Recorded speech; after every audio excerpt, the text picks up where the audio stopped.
Thank you. I'm going to welcome everyone to the meeting of the Northfield Select Board, March 24th, 2026. And I'm calling this meeting to order at 6:05.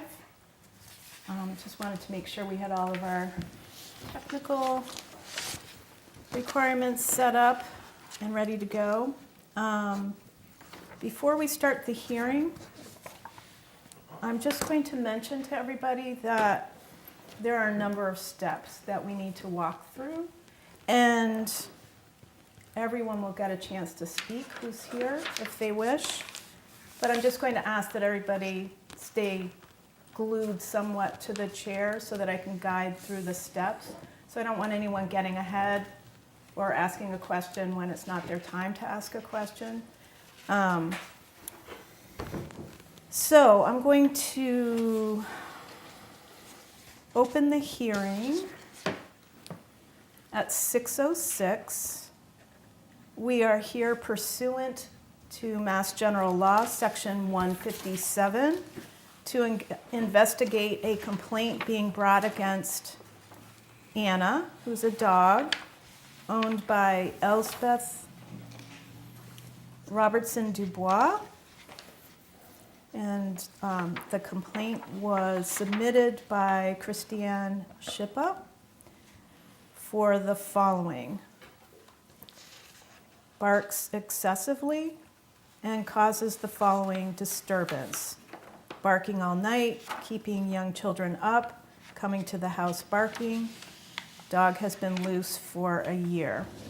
This is according to the complainant's form that she filled out with the animal control officer. So before I call up the animal control officer to give us an introduction, I'm going to ask everybody who's going to testify tonight to stand. So if you're planning on speaking, you need to stand up. Yeah. And what you're going to do is raise your right hand. Do you solemnly swear that the testimony you are about to give is the truth, the whole truth, and nothing but the truth? Yes. Okay. Thank you. You can sit down. Okay, so what we're going to start off with is Deputy Dragon from the Sheriff's Animal Control Unit is going to give an introduction of the complaint and give us an overview of the dog from an animal control perspective. Deputy Dragon, do you want to come up, please? Just state your name for the record and your role. Yep. Good evening. My name is Kyle Dragon. I'm the lead animal control officer for the Franklin County Sheriff's Office Animal Services.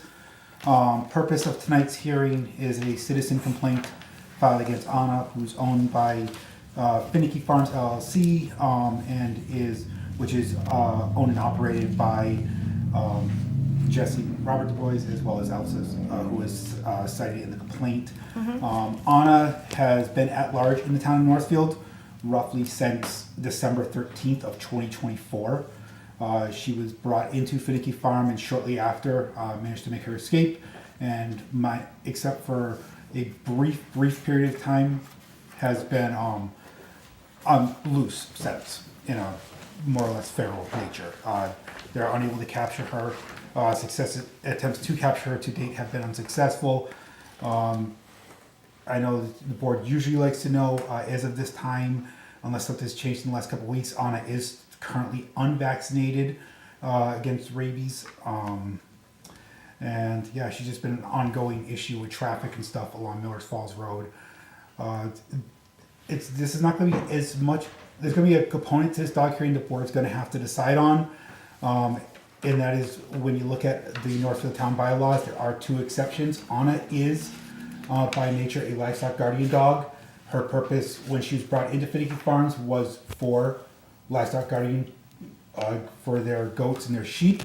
So the two components the board's going to have to weigh in is to hear testimony from the people who will be testifying later, as well as evidence is one, if Anna is acting in her capacity currently as a livestock guardian dog, of which would exempt her from the running at large unrestrained. as well as if she's acting in a capacity which would exempt her from the barking dog noise complaint ordinance. So that is something the board's going to have to take into consideration as they hear testimony. Other than that, I will let you hear from your complainants and the dog owners, and Right. be able to answer any further questions. Okay, and then we'll have a spot later on for the police and for animal control to go into more detail or to ask any questions, etc. Okay, so the complainants, we're going to start with the complainant's testimony, which is Christiane Schippa. Christiane, am I pronouncing that correctly? It's Christiana. Christiana, sorry. Christy, whatever. Christy, okay, which do you prefer? Christy's fine. Okay, so Christy, you're here to give us your perspective on this complaint. So we're here to listen, Okay. and we're not going to ask questions right away. We're just here to listen. Okay. And then the next step after that would be any supporting witnesses' testimony. Okay, go All ahead. right. So my name's Christy Schippa. I live on 8 Munnsbury Road in Northfield. The dog, the owner's Elspeth, I believe, was she had come to our door December 16th of 2024, letting us know their dog had been missing and loose and wanted to know if we'd seen it or kept an eye out. So we took down her number, the description of the dog. It was a couple days later, December 18th of 24, that I came home from work and I heard barking up and down our road. Munnsbury kind of splits, so she was down on the extension that goes towards the Connecticut River. Mhm. So I could kind of see her. It was still dark, so I looked a little closer and realized it's a white Great Pyrenees dog. So I called and said that I had seen her and that where she was, and they said that they had spotted her. She was sticking around the property and they were working on trying to catch her. So that's good. I was glad that they knew where she was. We did hear a lot of barking continuously for a couple of months before I contacted them again. They told me that they were working with organizations. She only mentioned one of the ones, it was Massachusetts, of missing dogs. But they were working on trapping her, and it was frustrating just that the dog was still loose, because I have, at the time, I had a 5-year-old and a 3-year-old who would be woken up a lot. Their bedrooms are the closest to where the extension of Munnsbury Road is, and it's a very loud bark. It does carry the way that the land is. It works like it just very, very loud. So, but it sounded like they were taking the proper steps. So we were just kind of waiting. But it was every night we would hear barking. She would come up to, on our road in front of our house. Sometimes she would come and bark like at our house in our driveway. She is a skittish dog, so we would go out and she would run off, but she would come back again, just maybe an hour later, but we could hear the barking. So that went on. We would hear a lot of barking right up until like late spring, early summer, and then it was very rare. So I had assumed that they had caught her because we really didn't hear a lot of barking, just occasionally. And then in December of 25, she started coming, or in the fall, and then in December she started coming back around, barking a lot, coming up to the property, going through some of our neighbors' yards, barking. And I had contacted Officer Dragon previously, and he just was reassuring me that they had been working with other organizations and working on catching the dog. So I had called Elspeth. It was late at night in late December that my children had woken up multiple times through the night crying. It's very, very loud dog. They're young, so they don't understand. I was able to get them back to sleep, but it felt like I was met with some hostility on the phone. She was sitting down at the end of our road, and I told her she's right there, and I was told that she needs to want to be caught. She's a loose dog and won't be caught until she decides, which I've had dogs, I've worked with animals, I've worked with numerous farms, lots of animals, and a loose dog, in my opinion, that's been loose for that long is not going to want to be caught. So I don't know what the right answer is on catching her. But I contacted Kyle Dragon again, and he recommended that I fill out the nuisance dog form, the complaint form that I sent to him, and he sent back to you, and I got the notification. So I have lots of videos of her being on our property. I have lots of the barking videos from outside our house, inside our house, just about every room. So it's very loud. It's disrupted a lot of sleep. And my husband, he works third shift, so he works second, I think it's second shift, 3 to 11.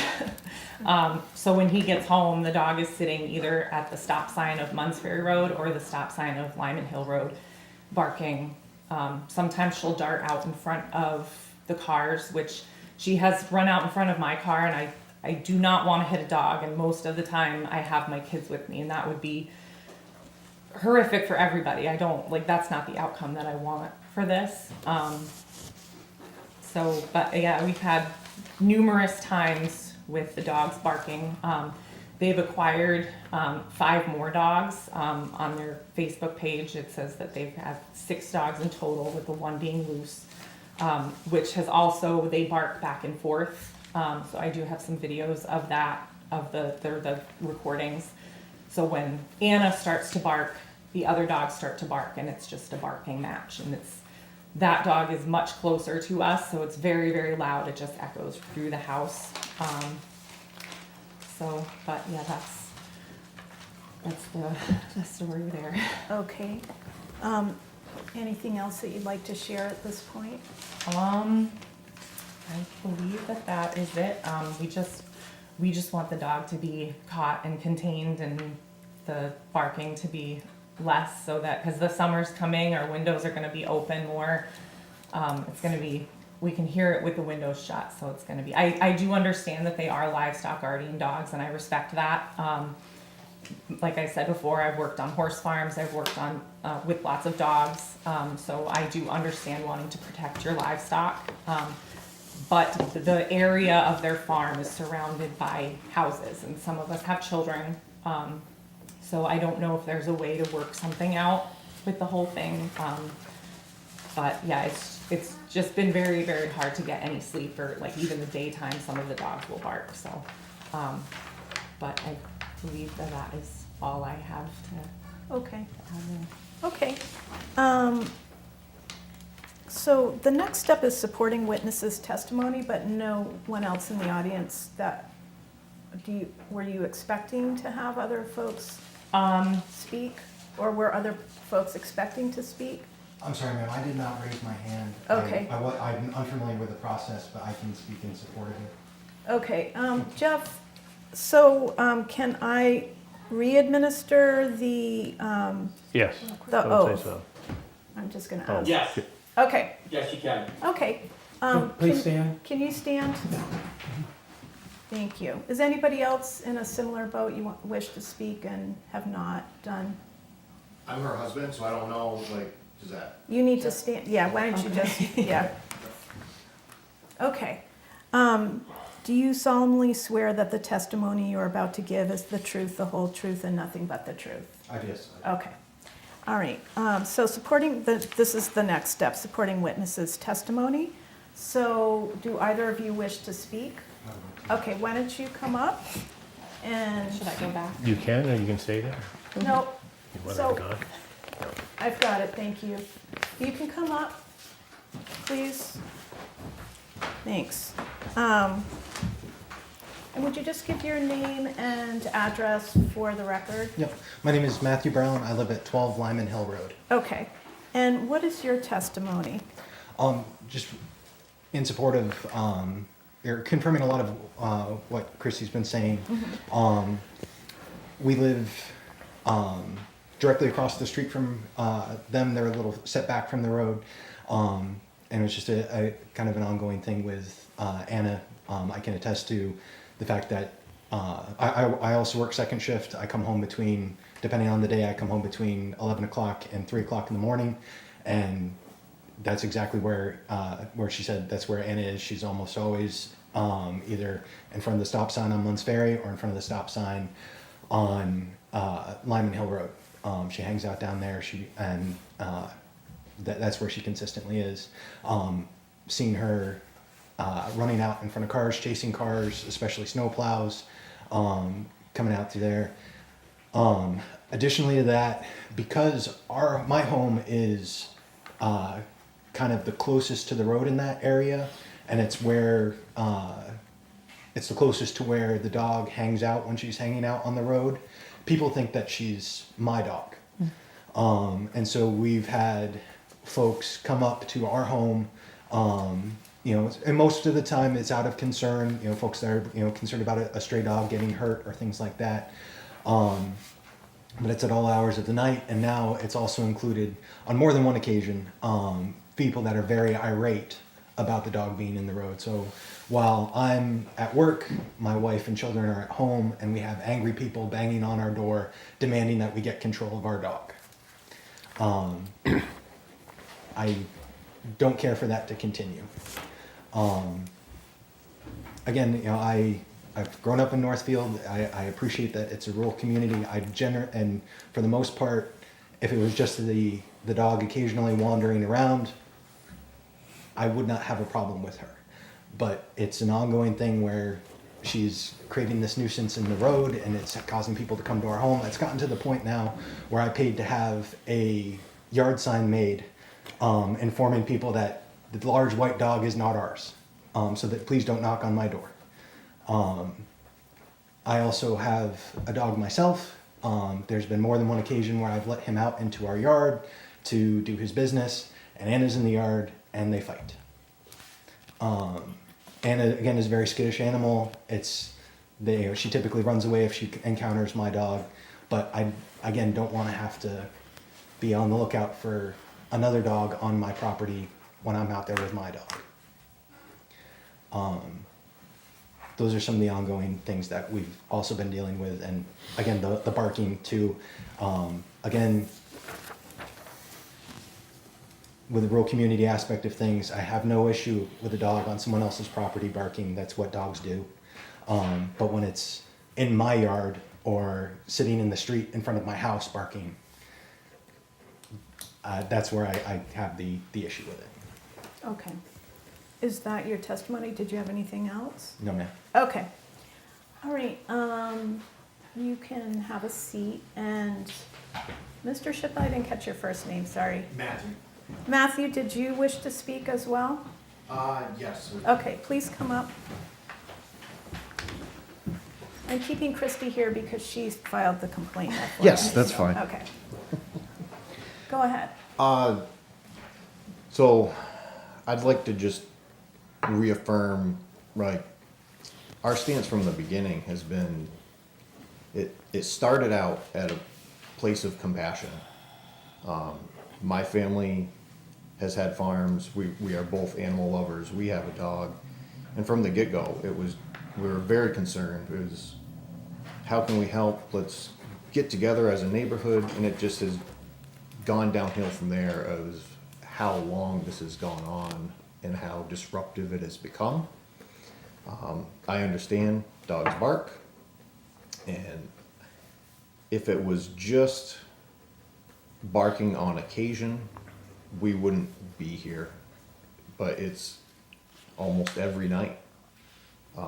We have a doorbell camera that we have video of nearly every night, it barking at nothing, just walking up and down the road, barking, walking into our driveway, just barking at our house.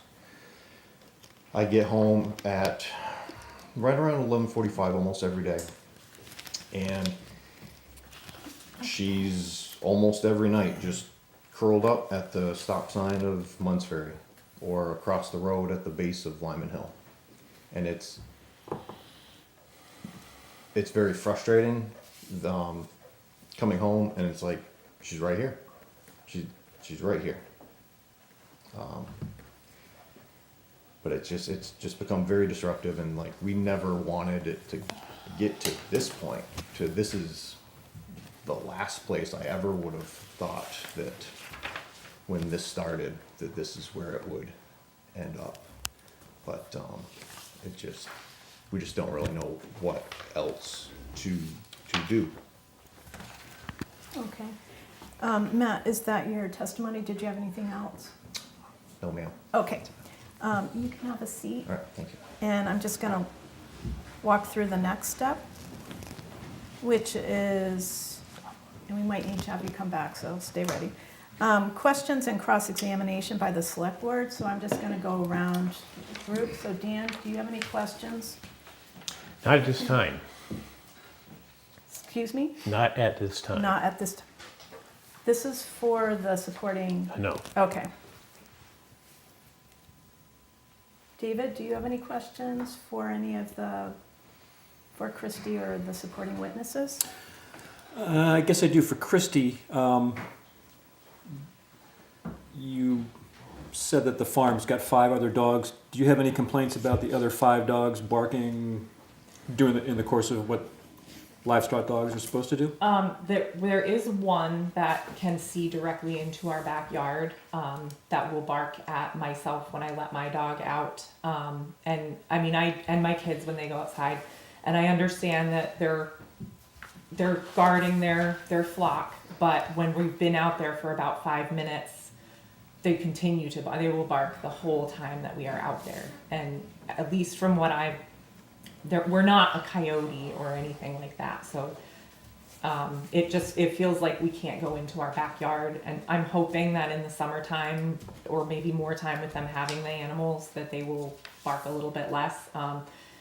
But so we get that during the day, and then at night, I can hear different barks. So there's at least 2 on their property that I do understand, and they're on their property, but they will bark back and forth. So that's my only complaint with the other dogs that they have. And how long have you been at this residence? We've lived there, in October of this year, it will be 13 years. And how long has Finicky Farm been in business since you've been there? I don't remember the exact date, but it's, I want to say at least 5, maybe a little bit longer, in Northfield. I don't really know exactly when they came in. Okay, thank you. Bernie? No, that was what I was going to ask about the other dogs.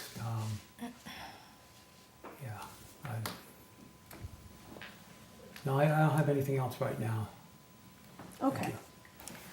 Sarah? Yes, can we ask all 3 of the supporting witnesses? as well? Yes. Okay. Christy, I just want to clarify, I think you answered it, but I want to make sure I understand. The dog has been on your property? Yes. Okay. Does the dog only bark and only come on your property when your dog is out? No, it's consistent. Matthew Husband, you said that the dog would be curled, Anna would be curled up at the stop sign, so resting there, not up? As if bedded down, yes. Okay. Other Matthew, just to clarify, the dog has been on your property, Many times. okay? And the dog had a fight with your dog, more than one? At least 3. And did you seek veterinary care for your dog? It did not. I mean, I don't want to paint too dramatic of a picture, but they tussle a little bit and Anna runs away. Yeah, I'm just trying to get all the... No injuries resulting that would require veterinary care. Okay. And that fight was broken up by someone walking out, or did a person have to physically intervene? My dog being recalled by me. Got it. Do you have a picture of your son? I have, yes. If you could email that to the town. I actually had the sign in the car. I didn't know if we were gonna need it. For a Great. picture of what? The The sign sign. that he put up. And where was the sign placed? So it's directly in our front yard on the walkway up to our doorway. Okay. How big is the sign? It's like a campaign sign. Okay. And it says, It says the large white dog is not ours. I have that it belongs to Finicky Farm, their address, their publicly listed phone number, and then I also have please don't knock, and then I have the dog officer number. okay, and when did you put that sign up? Back in January. 2026? Yes. All right, I do have questions for Officer Dragon, but he's gonna come up later. I do have a question. Have you ever felt threatened by this dog? No. Okay. Okay. How many times have you reached out to Finicky Farm? 2 times I called. We've had some texting back and forth, but I reached out to her twice, and then like there were a few days.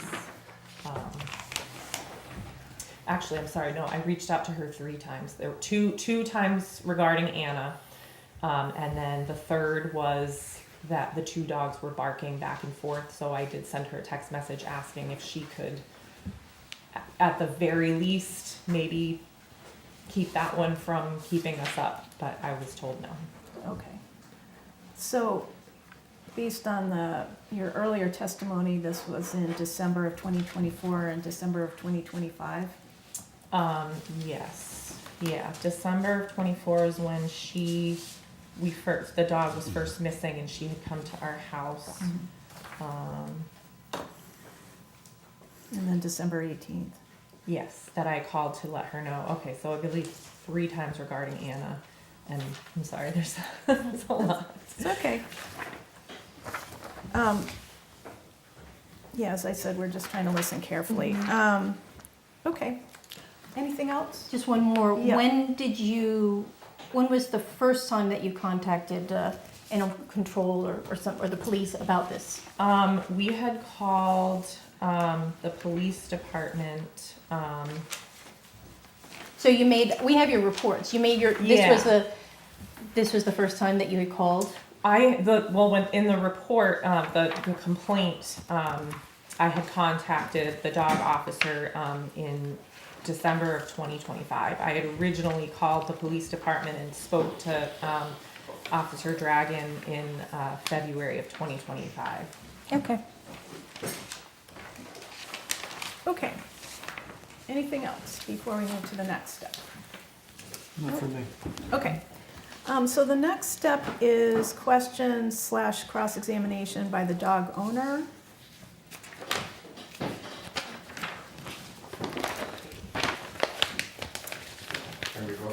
Yes. Yep. You just need to introduce yourselves, and we all know who everybody is, but you need to do it for the record, so. Are we gonna cycle out? Does Christy stay out here? No, because they're cross-examining, so. Okay. Yeah. Elspeth Robertson Dubois, Finicky Farm, 664 Millers Falls Road. Jesse Robertson Dubois, also 664. Thank you. Okay. Do you have any questions? Questions? Regarding this is for the complainants Yeah. portion of this. Yeah. Nice to meet you in person. I understand I'll talk to you once in person.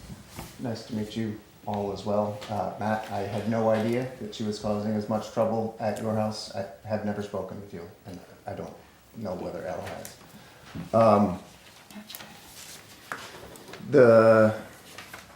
I guess, question for Matt Brown.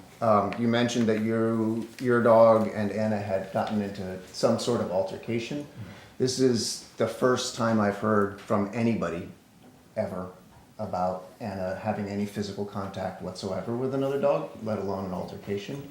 I'm curious if you were able to tell who initiated or initiates, and how does Anna respond? We have heard no other evidence in 15 months of her being any kind of a threat to any domestic animal or person. So this was surprising to me. and I'm sorry that I'm hearing about it now, and I'm sorry you had to deal with it. And Yeah, so trying to describe it, I guess, so it's typically happened when, the couple of times that it's happened, it's been, I'll be outside with my dog, and then, Anna has come into the yard, or I haven't realized that she's out in the yard when I come out with my dog.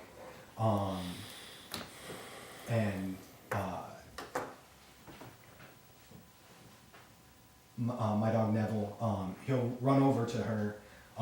The first time it happened, he ran over, they kind of circled each other for a little bit, as dogs would, and then there was some growling, and then they kind of wrestled a little bit, as again, dogs do for.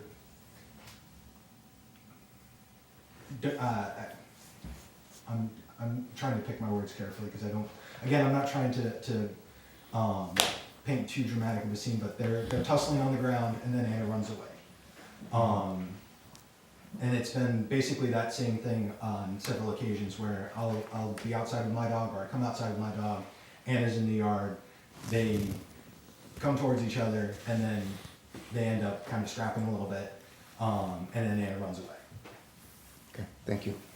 Okay. Any other questions?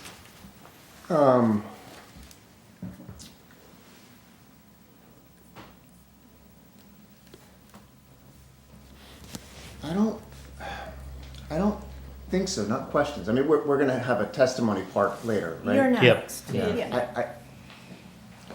I really don't think we have any questions. Okay. I think everybody knows what's been going on. Okay. Unfortunately. If there are no questions, then I'm going to ask Christy to step back, and then we're going to deal with the dog owner side of the case. Yeah. Okay? Thank you. Okay. So, you've already introduced yourselves, so now's your chance to provide your testimony. And again, we're going to listen. Then we're going to have supporting witnesses' testimony secondarily, and then we'll do questions by the select board, and then we'll do questions by the complainant. Okay? All right.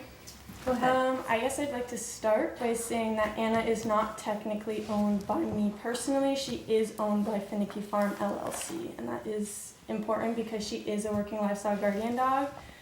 She is working in a larger radius than potentially what I would want, but she is working, and she does follow my livestock wherever they are grazing. So when Christy mentioned that it lessens in the spring and summer, that's because all of my livestock leave our home farm and graze other places, and Anna follows to protect them. In the winter, it's heightened, and specifically like when it got really loud recently, and in the fall, December, all of our livestock came back to 664 Millers Falls Road, and that's upwards of 400, rapidly growing as we are lambing right now, so there is a lot of livestock, and they are all guarding. The barking can be a lot, but it is their job. They don't necessarily understand the difference between a person, which is a real threat to livestock. That has been an issue we have had. So saying that they're not coyotes and they're therefore not predators is not true. In their mind, we are predators, and they are doing their job. None of our guard dogs are aggressive towards people, and I would like to make sure that this conversation does not involve my other livestock guardian dogs, as they are protected under Northfield bylaws, and they remain on my property and do their job. So this is regarding Anna, and I would like it to stay regarding Anna. I can answer other questions about my other livestock guardian dogs anytime, but this hearing is about Anna and not them. Anything else? If, Okay. yeah, Jesse? if I could, I think Elle is correct that this is a hearing about Anna, but I think it's worth mentioning that our family moved to Northfield and we started the farm business here in significant part because of how farm-friendly Northfield's bylaws are. There are a lot of places in the state that we would not try to start a livestock farm in. And Northfield is attractive because of its right to farm bylaws.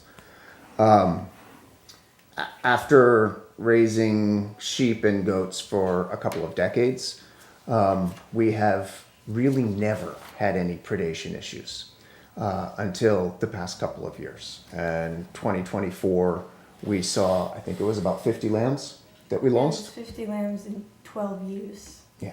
So if you don't know And financially, that's a pretty big hit. yeah, and that's when we started getting dogs. People had been telling us for years, you're gonna need dogs. You're kidding yourselves that you're gonna get by without having guard dogs. And we'd been able to do it for a long time, but our business is fundamentally a rotational grazing business. We graze remote pastures all over, Hadley, Hatfield, Whately, Amherst, Fitchburg, Lunenburg, Gardner. as well as Whately. Northfield and Gill. And the first several years in a place, we had no trouble at all. And after about 3 years in a place, we'd start to see coyote attacks. And, I think my theory is that we moved the sheep regularly enough that the coyotes hadn't sort of acclimated to them and realized there were targets yet. But after a couple of years of returning to the same place, they figured out, hey, if we get in here quick, there are sheep here. And we started to lose them. In 2024, it reached a peak, and we just said, we can't keep doing this without guard dogs anymore. But again, to Elle's point, this isn't about our guard dogs. This isn't about, but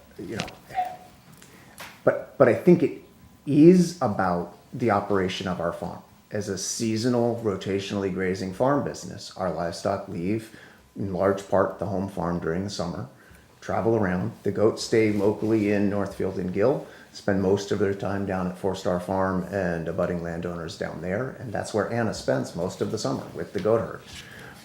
We don't move her down there. She moves herself down there because we move the goats down there. When we come back, she comes back. And, when we first got her and she first got out, we started her off in the barn, locked up with the sheep when we had come back. So this was December of 2024. We got her, we brought her back. We were told all kinds of great things about her. Sounded like a really good fit as a livestock guardian dog for us to bring in. She had some training. She had been acclimated to a variety of livestock, both sheep and poultry. One of the concerns we had is there are a lot of people with backyard chickens. We did not want a livestock guardian dog that would be a threat to chickens. She's fine with chickens. We have chickens that free range all the time. We haven't lost a single one of them. We brought her back, we put her in the barn, we kept her locked in the barn with the sheep for 4 days to really make sure we felt like she was comfortable. We tried her out on the pasture. First day or the second morning, I forget exactly, boom, through the fence. She chased the train. Train came through going south. She lit out after the train, we didn't see her for several days. She followed the train. My theory is she thought it was, some big monster, right? She chased it off, maybe all the way to Palmer, I have no idea. She then came back. We caught her again very briefly. We had, in the interim, bought a GPS tracking collar for her, put that on her. We only had her the second time. We had her for a few days, and then we have an old, everybody knows the big barn that's on our property. It has like an old dairy style gutter system on one end that goes out. It is blocked fully. Yet she somehow dug down and out, and it was a whole mess, and still don't know how she did it. It was a 4-inch gap. I don't know how she got out there. Just apparently big enough to squeeze her head and pelvis through. But she dug down through over a foot of bedded pack manure to get to the only hole that she could dig her way out of. We watched her on the GPS for, 3 or 4 months before the battery died. Mm-hmm. She's been as far east as Orange a couple of times in that first couple of weeks. But for the first couple of weeks, she was ranging really widely. And then the later part of the winter of, early 2025, she settled back down around the farm, and she would stay right within about a mile of the farm and all over the place. Pretty much wherever our goat pastures are. So our furthest goat pasture is about a mile, and that's pretty much the distance that she goes is within wherever our pastures are that are in Northfield is where she goes. So my feeling is I'm heartbroken for the impact on the neighbors. I understand. She's noisy. She wakes us up, right? The other dogs wake us up sometimes. It is part of what having dogs around is. I you know, Christy mentioned what Elle had said one night at, I don't know, 11 o'clock or something, that, you know, she has to need to want to get caught. And we have tried multiple different traps, working with, you know, we have still at the house a Franklin County animal control trap that, you know, she won't go anywhere near it. There's one trap that we've managed to get her into. We caught her once, very briefly, the trap that Deb from Missing Dogs Mass helped build. This is a custom built thing. It's an amazing trap, but to get her to go into it, Elle spent weeks assembling this trap, one panel at a time. Start with a corner and a food bowl, and let her just decide to start eating in that food bowl. And then once that's at a second panel, you know, and then she disappears for 3 weeks, and then she finally starts coming back and eating in there again. Add another panel. She disappears for a couple weeks, and then she comes back. I mean, it's been this process of each time we try to set the trap up for her, it takes weeks and weeks to get her going back into it. We caught her once for about 90 seconds. She broke the trap. This is a chain link cage that's, they'll say it's, 6 feet by 12 feet or something like that. I mean, this is a dog who I honestly think is, in her own mind, living her very best life. She has a flock of sheep and goats that she has identified with, that she stays around, that she knows she's supposed to protect. We used to hear coyotes regularly for the first 3 years we were here. We didn't worry about it. We actually don't have huge problems with coyotes around here. It's the ones in Gill that are the big trouble, the ones other places. A little bit down at 4-Star, but right around the farm, not as much. But she knows her job is to keep them away. We don't see the bobcat as much as we used to. That's also okay, plus and minus. But she thinks she's doing her job. We wish she was doing it more like base camp and less like special operations, but that's not who she is, apparently. She wants nothing to do with us. She just wants to keep the coyotes back. We would love help catching her. We've got Kyle's trap. We've been consulting with Kyle. We've been consulting with Missing Dogs of Massachusetts. We've been trying to figure out whether anybody has a tranquilizer gun and could trank her. But in talking with all of the experts, our vet, Missing Dogs Mass, Animal Control, the concern is, what do you do if you hit her? Then what? She doesn't drop instantly. She runs off. Where does she run off to? How do you find her? Does she run into the road? Does she run somewhere else? And when she only shows up at random times of the night, who's going to sit out all night waiting to shoot her? I'll be honest, I'm not a good enough shot. Even if someone gave me the gun, I'm not a good enough shot to get her. Administration of barbiturates is extremely tightly controlled in Massachusetts. We can't get them from the vet. The vet has to administer them.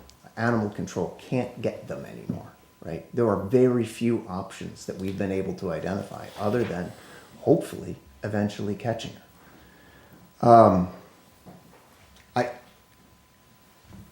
I don't know, I've talked for a long time. That's probably enough. If people have questions, I'm happy to. At this time, so are both of you done? Finished with your testimony?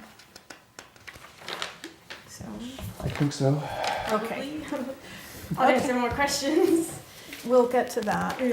The next step is supporting witnesses' testimony. So if you have somebody who's going to be speaking on your behalf, now would be the time. Deputy Williams?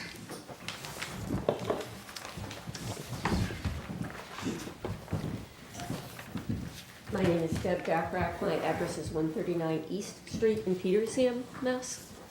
And I am a very active volunteer with Missing Dogs Massachusetts. I would say, Missing Dogs Mass has been a functioning unit for about 12 years. Prior to that, I volunteered with Granite State Recovery, so about 16 years. I can honestly say this has been the most challenging dog, and there have been years that I've trapped 50 dogs in a year. Last year, I think I trapped 14 or 15.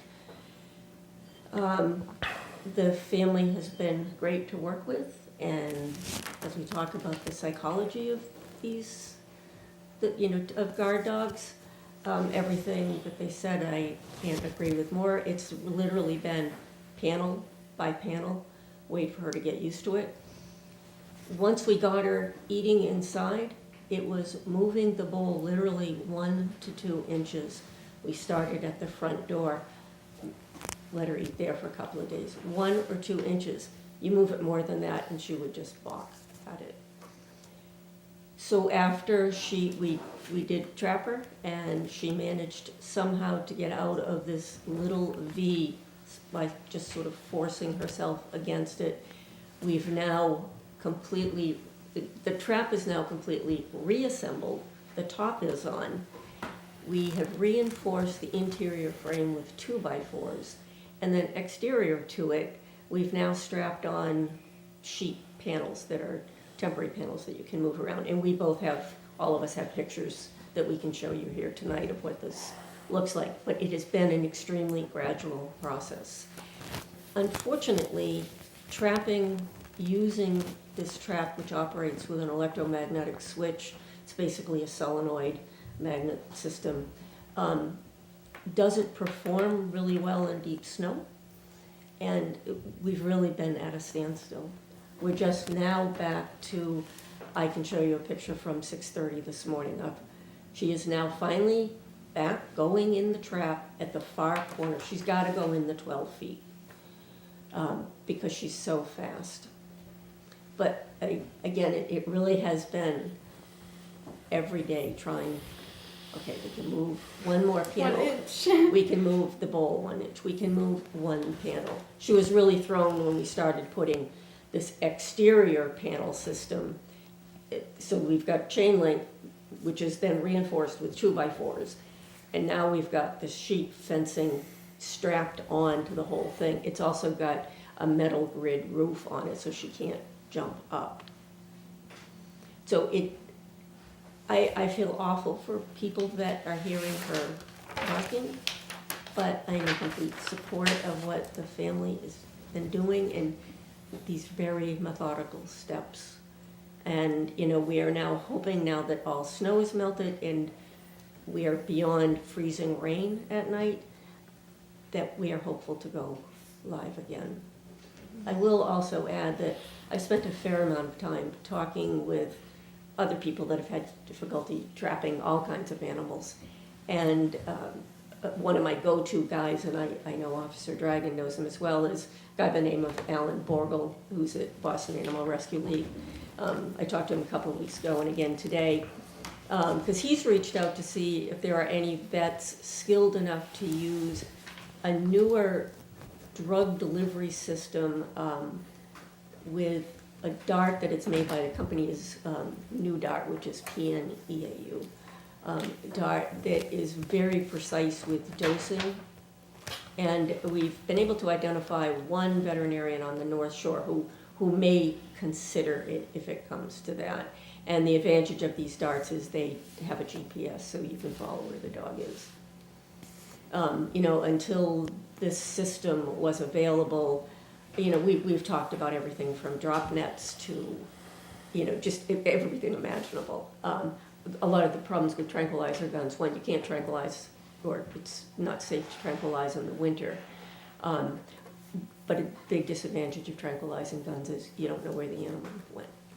And you don't know where they're going to drop. It's not like they get hit and drop. Okay. Was that it? Okay.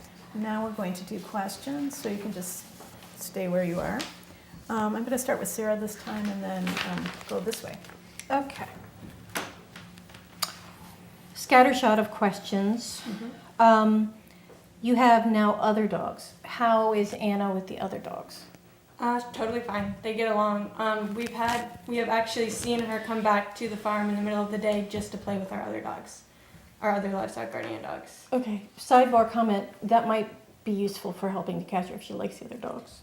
It is. Like, part of the reason she's been back so much this fall is because we brought in these 5 other dogs and she wants to interact with them. And so that has brought her in as well as bringing in literally all of our livestock, which is several hundred. So Is she the dog in charge of the pack? No, she was the first one there, but one of my other ones, he is definitely top dog. Okay. So If I could just add real quick. It's been really the past, I want to say month, maybe 5 weeks that she's been interacting with the other dogs. She was, since we had them, you know, there were several weeks before there was really any interaction. And then it's really just been in 2026 that she started interacting. And for the first time, we're starting to see her in the day some. We didn't see her during the day at all last year. And we're starting to see her during the day much more. So I do feel like we're making progress. I know it's got to be incredibly frustrating, but she is becoming more social with the others. Okay. Food. How do you feed her? I feed her in the trap or in the vicinity of the trap, depending on what stage in the process we are. But she does get food every night from us, in the form of I feed her lamb, actually, like a lot of lamb, or just dog food. This dog is getting so well fed, it's kind of crazy.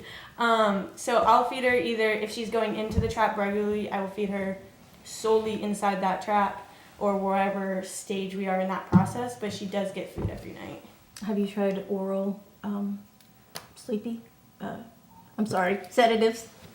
No, we have not. Because she would go and Yeah, we don't know where she'd collapse end somewhere. up. She could fall asleep in the middle of the road. She Yeah. could fall asleep, and in the winter, that's pretty Yeah. dangerous. Yep.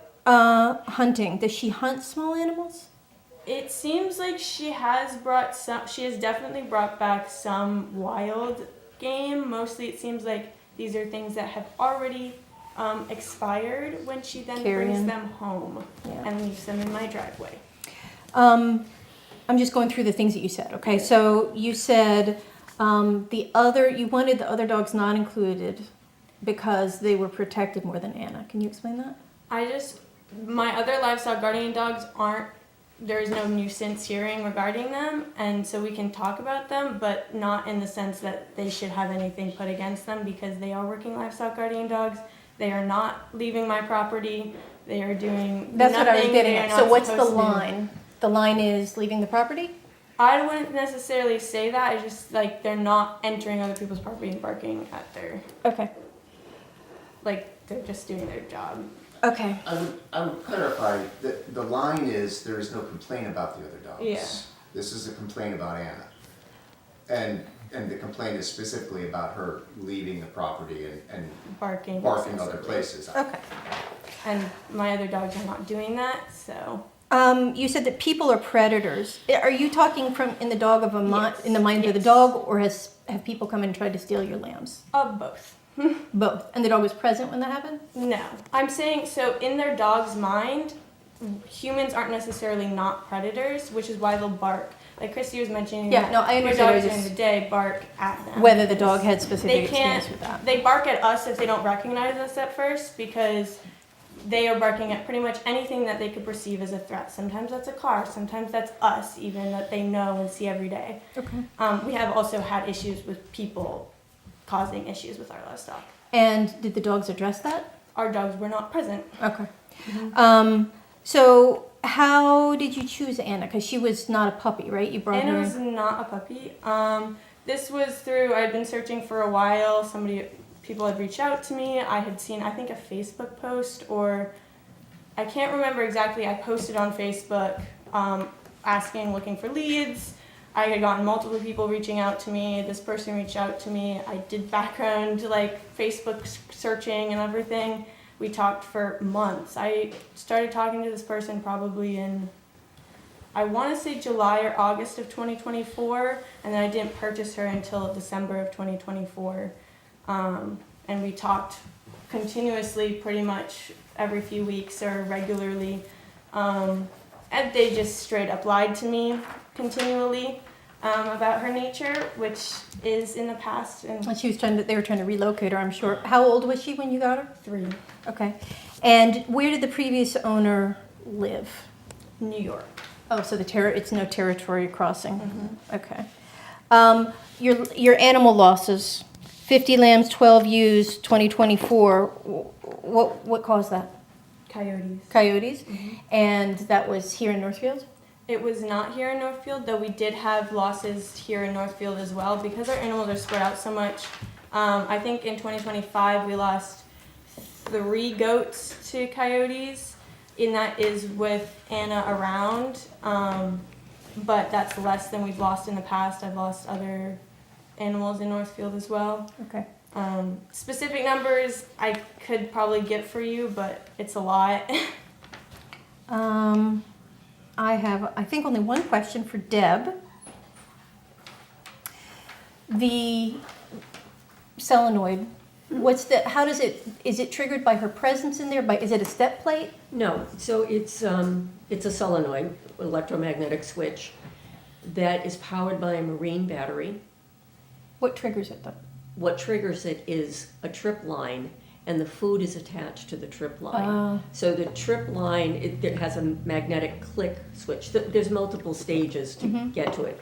So basically, the food is on a trip line. She grabs the food, the click switch basically breaks the circuit, and the door slams shut. Okay. And I mean, we measured, how long. We spent a lot of time timing the door shutting and what did we have to do to change, the springs on the door and things like that. Okay, I forgot, I do have one more question, sorry. When's the last time you touched the dog? December of 2024. And the last time the dog had veterinary care?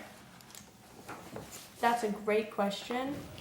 Whenever the last owner had it done, which was probably, I think, in the fall of 2024. Do you have shot records from when you bought the dog? She had not accurate ones. Okay. We use Dr. Patrick Cotter in Gill. And he sold this dog? No, No. he didn't know. He is our vet for our dogs. Okay. But he takes the month of January off every year. So we got him in late December. We were planning that she was going into him as soon as he was back. But she disappeared. Okay. Thank you. Bernie? Okay, so you are trying to use the feeding to catch the dog.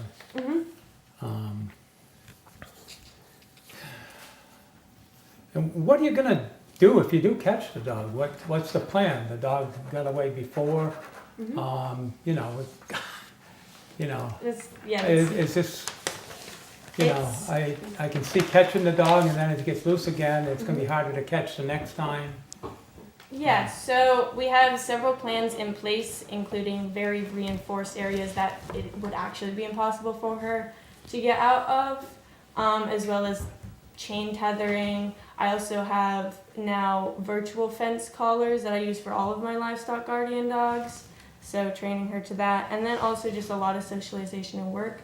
I do have experience training dogs as well as numerous other kinds of livestock, so my hope is actually to train her to be sociable with people enough that she can perform her duties more widely across the state like I would like her to, instead of just locally in Northfield. Though that's great because I can have free range some of my goats and it's wonderful. But I would like to be able to send her out to my sheep in Fitchburg and have them protected out there instead of just here in Northfield. But I do plan to work with her, and if not, we'll see when we get to that point. It would be a long process, but she can't be a pet for somebody, so I'm not going to try and sell her, and I'm not going to send her to a shelter, because that would just not be helpful to anybody, and least of all her. We reinforced, we call it the ram pen. It's the pen where we keep our breeding rams and our breeding bucks over the winter. We put 4x4 livestock panels, so this is like 3/16 or 6 gauge wire, heavy mesh, 4" by 4" mesh. This is a fully enclosed space now that is waiting for her. Because that group of rams and bucks, it's a small group, they mostly do stay at the farm. We graze them other places, but we can't keep one of the other large groups of animals at the farm for a long period of time. We can keep the boys home. And so when we get her, she will be in with the boys in that pen for as long as it takes us to feel comfortable that she can come out of the pen and stay around with that group of boys and come to us, and we'll move from there to the bigger barn and practice recall training with her again, but we'll see if she is ready to adapt. So you're planning on using the collar to train her? Along with somewhat, yeah. I don't think negative reinforcement would be helpful for her in any way, so I won't be using the collar like an e-collar to train her, but this is a virtual fence collar, so it's a GPS virtual fencing system. Yeah. And so that will just basically be a third line of defense if other things don't work to like keep her And you- more yeah. contained. Yeah, and you said when did you get the other dogs? June, July, December, November, and December So just of this last, 2025. just this summer into the fall. Mm-hmm. Yeah, okay. All right.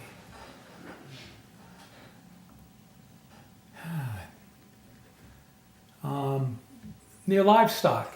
Mm-hmm. I have a question about the livestock. Mhm. Do you bring that in, the livestock come in at night or does it stay out? Our livestock stay outside. They have access into barns, but they have access outside. So all of our livestock have in and out access to our They're all- fields and areas. They Okay. are all within fencing, of course, but like Okay, they have access inside and outside to most of our property. okay. That's, that was, all right, All set? that's good for me Okay. on what I have right now. Okay, David? I'm trying to conceptualize in my mind. So your livestock is enclosed. What do you? It's fenced in. So, Our barns are fenced in. We have barnyards that are fenced in. Yes. So when the livestock's out and about, you said they can stay out all night. So they're enclosed in a fenced-in area, In a whether it's fenced 5 Yes. acres or Yeah. Yeah. 500 square feet. So they're Yes. fenced in. Yes. So how is She could- how is Anna getting in and out? She can jump over that fence.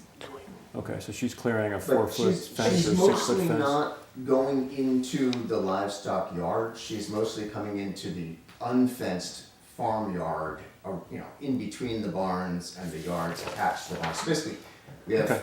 3 barns with livestock in them, with a fenced yard outside of each one, or 2 fenced yards outside of one of them. So, but she moves around all of those barns, around all of those yards, around the house, around the pasture, and around all of the neighboring properties as well. But she has access into parts of the barns that we leave open really for her, so she can get in out of the weather if she wants. She rarely uses them, but she does come and bed down in the barn occasionally. I'll go out, if I go out early, I'll see her leaving the other end of the barn. No, she's not in with the sheep, but she's in the end of the sheep barn that she can get into, where there's some straw for her to bed down on, that kind of stuff. Most of the areas where our livestock are contained, it actually would be quite difficult for her to enter, like alone. That's just because our fencing is pretty secure for our livestock, Okay. and the other dogs, And to keep predators out. and keep the predators out. Okay. And just for clarification for me, you've had her for how long? Since December of 2024, December 8th, 2024. And she's been under your control for how long of that time? 4 days, Okay. a week, somewhere in there. Okay, hmm thank you.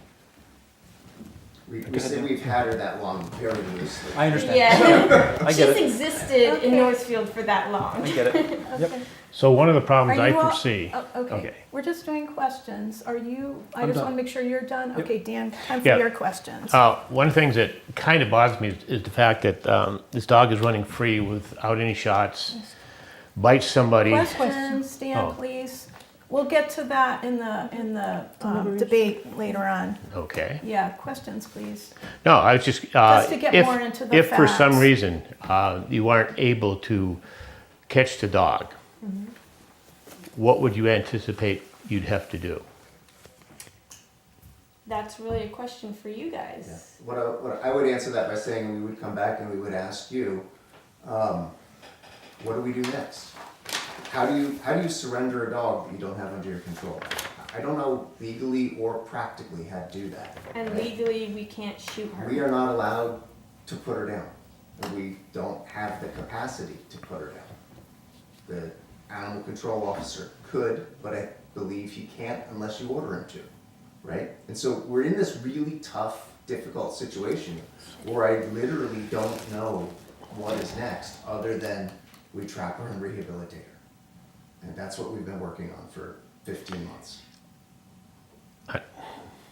Any other questions? I was going to ask you what the time frame. What time frame do you think that would be She's down by appropriate? Lemon Hill, go ask her. I have no idea. What was, I'm sorry. No, it's just Training time frame. yeah. The training time frame or the catching time frame? Both.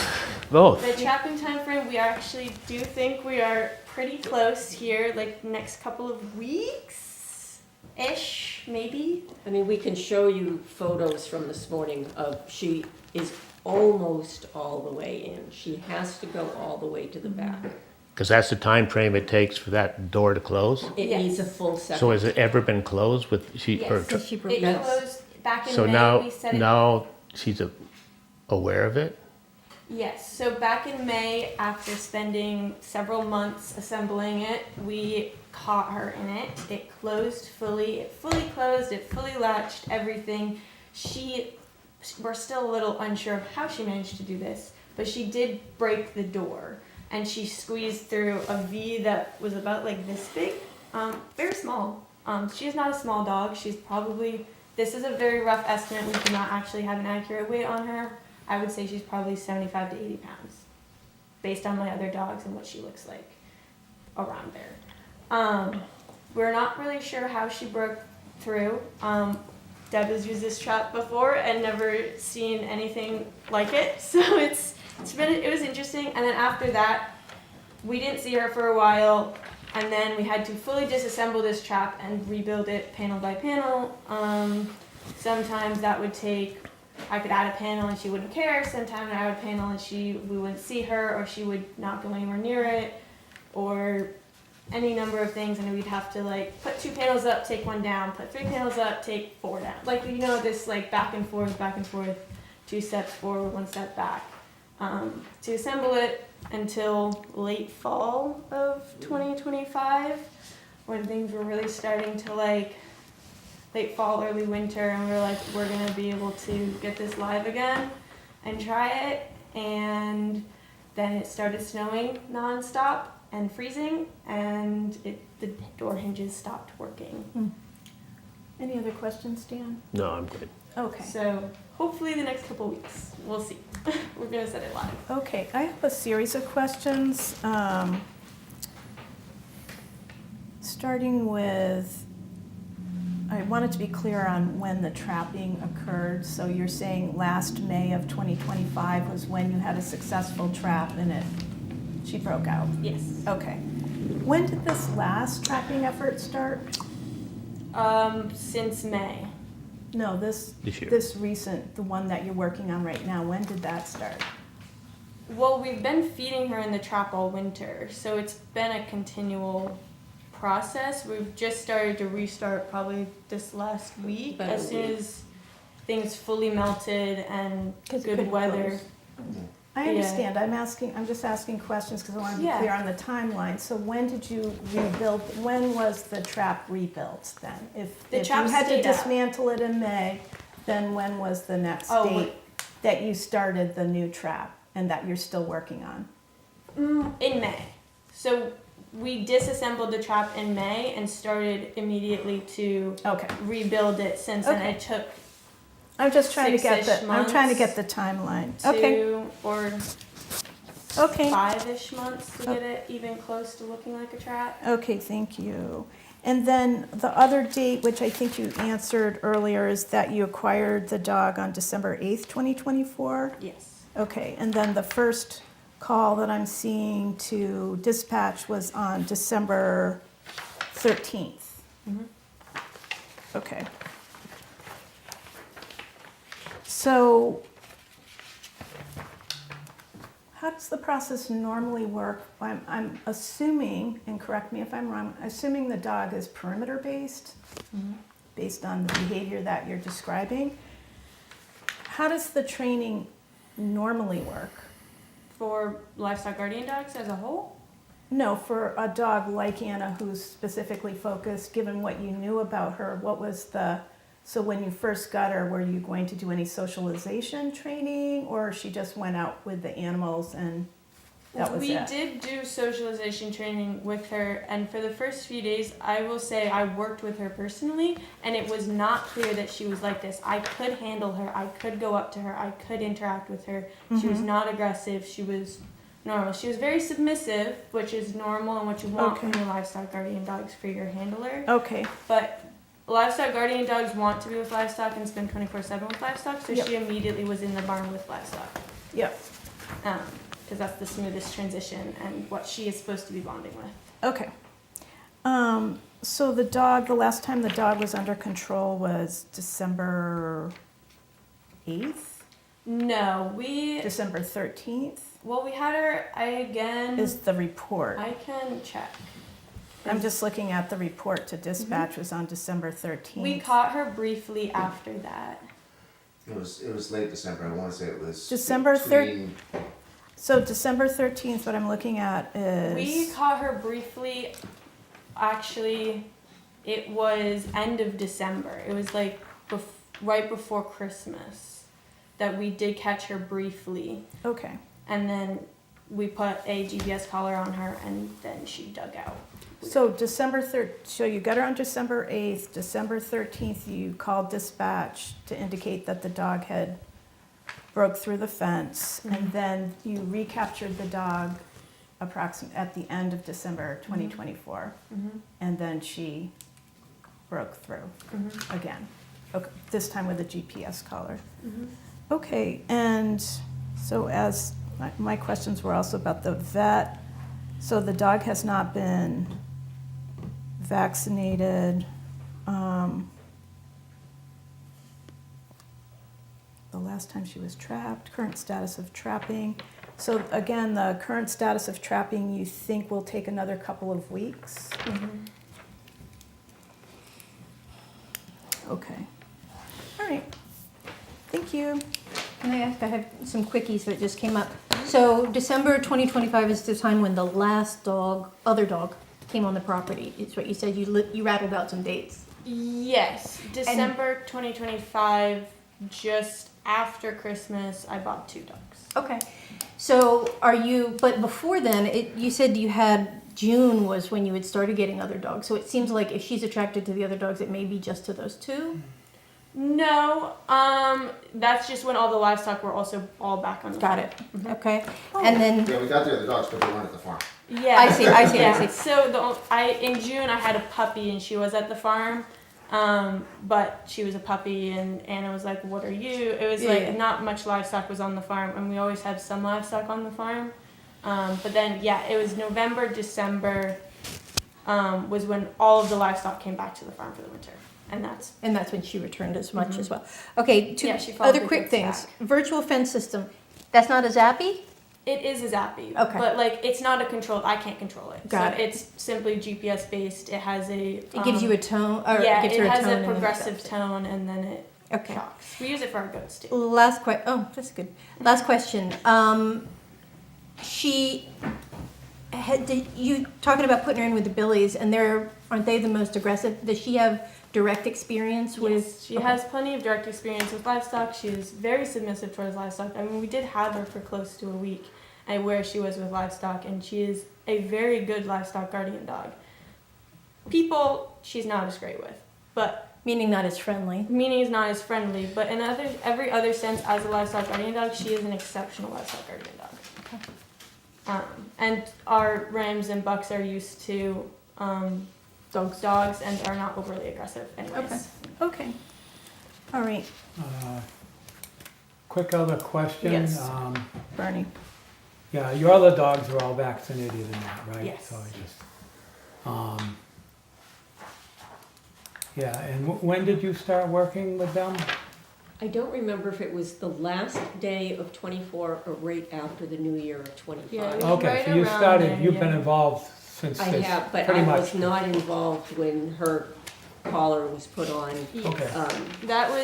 It was after that second time. Mhm. The first time we caught her, I just managed to somehow run out fast enough to close a gate behind her after she went into the barn.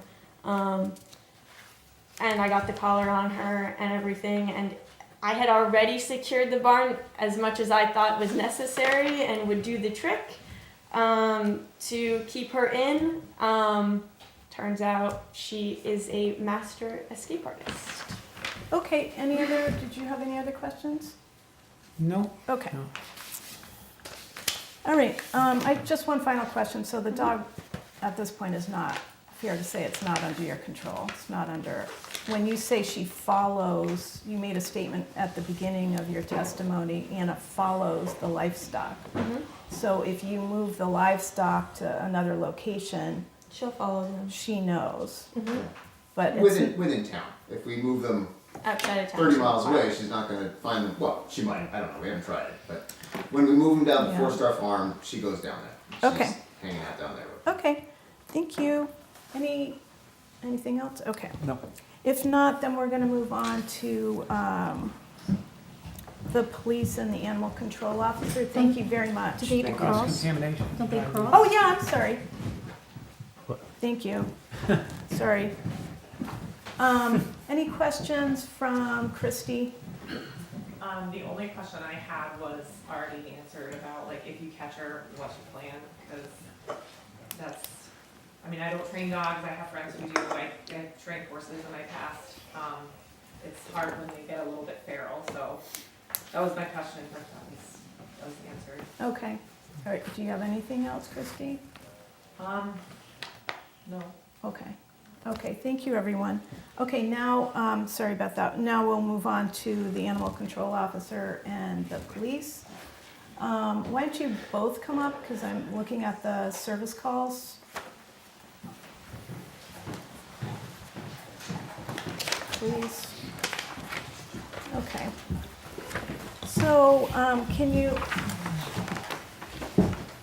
Officer Weaver, can you just introduce yourself for the record? We already have Deputy Dragon on record here. Yep, I'm Curtis Weaver, detective with Northfield Police. Okay. Can you just talk about the number of calls and the type of calls and the number of agencies involved? Yes, The so number of attempts from a police perspective as well, and then hand it off obviously to ACO, because I know you guys work closely together, but I was also interested in, you're also working with the state police too?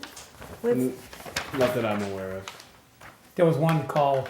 there's calls on here where the state police has had to respond Okay. because it's over after hours. Okay, yes. Yeah, Yeah, so I think there's approximately 20 dispatch calls that are logged.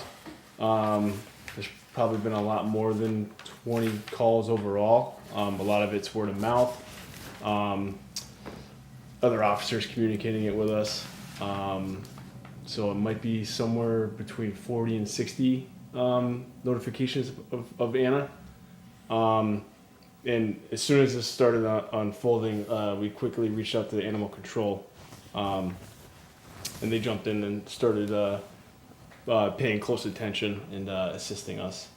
Right, and the majority of the calls for service that you have for the police departments are the same ones that we received. Usually it came to us in tandem. I have coordinated with Jesse on several occasions, as he mentioned. He does still have one of our traps. He got that very early on. We have communicated several times since around the question of tranquilizer guns. Again, that's a very, very regulated area. It's not something we carry. To my knowledge, the only one who actually carries them in the state anymore are environmental police, and I'm not sure how involved they would want to get. I had mentioned to him early on, and I know that he did it according with Missing Dogs Massachusetts. They're usually who we refer to residents to when their dogs are at large like that, because they have a great track record and are very at catching dogs that are at large. I know we had one from the shelter that was at large for several months. There was a dog that out recently down in the Amherst area. They were able to work together and able to capture that dog. However, Anna has proven to be pretty tenacious about not being caught. But as Officer Weaver said, there are calls that are not logged. It's word of mouth. Someone mentions, hey, we saw her again. She does seem to play a lot in the Millers Falls Road area. There's been lots of calls, especially like early morning, during your early morning commute, where she's been out on the road. Some people report almost hitting her in the roadway.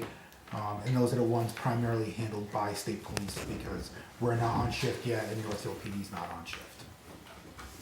okay. I can piggyback on that. So Anna's primary place is the Lyman and Mum's Ferry area, usually in the BDL sometimes in the grass area laying down. So if we stop, even open the door, she bolts. She's gone. Plow trucks during winter storms, she loves to be out there barking at them. But as soon as a human tries to get out and get her, she bolts. But that is her specific area. If not traveling Route 63 to get back there or leaving from there. May I clarify, just for BDL is The breakdown lane on Route 63, so the white Thank fog you. line to the right of it. Okay. Do either of you have questions for Christy or Jesse or Elspeth? Questions for them? No, I did have a question for Matt. Okay. He mentioned that his dog had tangled with. Which Matt? Matt Brown? Yes. Yeah. Okay. He mentioned that his dog had tangled with Anna at one point. I'm just curious if he ever reported that to anyone, because to my knowledge, we've never had any reports of Anna acting in a hostile nature or anything like that. She usually takes off once addressed. I have not reported it. Again, maybe fight was the wrong word with that. This is dogs tussling as dogs do, but it's, it's happening on my property. Okay. I just wanted to clarify that we didn't Okay. miss something, that there was something else that we were missing. That's all. Okay. Curtis, Officer Weaver, do you have any questions for? I don't have any direct questions. Our main goal here isn't to, we understand it's a right to farm community. I grew up in Franklin County, and that's very important. I think our biggest concern is just to try and get everybody on the same page and come up with a plan. So residents aren't complaining about dogs tussling or the barking at late hours of the night. And I hope we can come up with a plan to resolve this. And if Anna gets caught, that plan's already in place. Okay. Anything else? Any questions from the select board for either Officer Weaver or Deputy Dragon? No, I was just gonna question, like, I looked up a lot to do with the, right to farm. And, they mentioned things like failing to take proper care, even if it's out of their control. And that could be considered negligent and could void the nuisance section of that law. But it sounds like they're trying to, Is the question about which law takes precedence? Well, Is there a question I've in looked there? up and I've got chapter 24, section 6, and I've got MGL 48, chapter 11. Because Deputy Dragon wrote the animal control bylaws, and we have. I know, yeah. Yeah. Well, Just to clarify. just mentioning, in this instance where it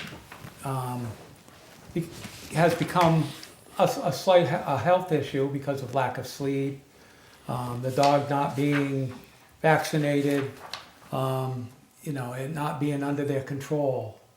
So is there a question in there, Bernie? that- Sorry to does that- interrupt, but My question I is, just does wanna that make sure we're void not doing the right to deliberation. farm portion of this?